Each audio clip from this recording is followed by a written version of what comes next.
আসসালামু আলাইকুম প্রিয় বন্ধুরা, সবাই কেমন আছেন? সবাই কক্সবাজার বালুচর দেখার জন্য আসে। আমি আসলাম কক্সবাজার সুন্দরী বালুচর দেখার জন্য। বিভিন্ন স্পটে ঘোরার পরে লাবণী পয়েন্ট থেকে নেমে কলাতলি পর্যন্ত যাওয়া হচ্ছে।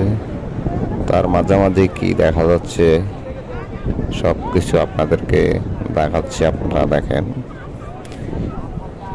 বিভিন্ন জায়গা থেকে, বিভিন্ন দূর দূরান্ত থেকে, দেশে বিদেশ থেকে বিভিন্ন মানুষ আসলে এই কক্সবাজার আসে বিভিন্ন সৌন্দর্য উপভোগ করার জন্য।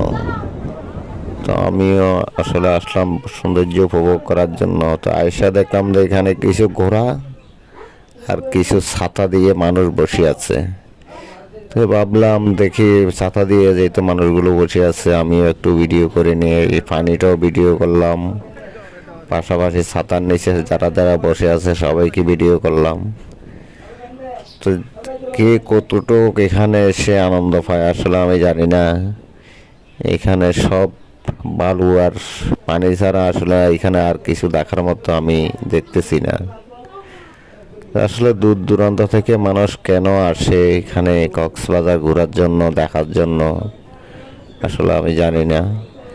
আর কিছু ফুচকা ব্যবসায়ী, কিছু ঝালমুড়ি ব্যবসায়ী ছাড়া এখানে দেখার মতো আর কোনো কিছুই আমি দেখতেছি না। এখানে ঘোরাতে চড়তে পারবেন, আর কিছু আপনার যেই মোটর বাইক আছে, 3 চাকার মোটর বাইকগুলো, এগুলোতে চড়া যায়। আর সাগরের মধ্যে কিছু আছে আপনার যে ওই ওয়াটার বাইক বলা হয়, এগুলোতে চড়তে পারবেন। আসলে এই ছাড়া আর অন্য কোনো ভালো বিনোদনমূলক কোনো কিছু আমি আসলে এখন আমার চোখে পড়ে নাই, দেখি নাই, দেখতে পারি নাই। তো কেন মানুষ আসলে বালুচর আর পানি দেখার জন্য দূর দূরান্ত থেকে আসে আসলে আমার বোধগম্য নয়। কেন আসে দেখার জন্য? তো সেজন্য আসলে মানুষ দূর দূরান্ত থেকে আসে। তো আমিও আসলাম দেখার জন্য। তো এসে দেখলাম যে সবাই পানিতে ঘোরাঘুরি করতেছে, কেউ হাঁটাহাঁটি করতেছে। এই যে দেখেন, পানির মধ্যে অনেকে দৌড়াদৌড়ি করতেছে, আবার অনেকে ভিডিও করতেছে, আবার অনেকে অনেক রকমের টিকটক বানাচ্ছে।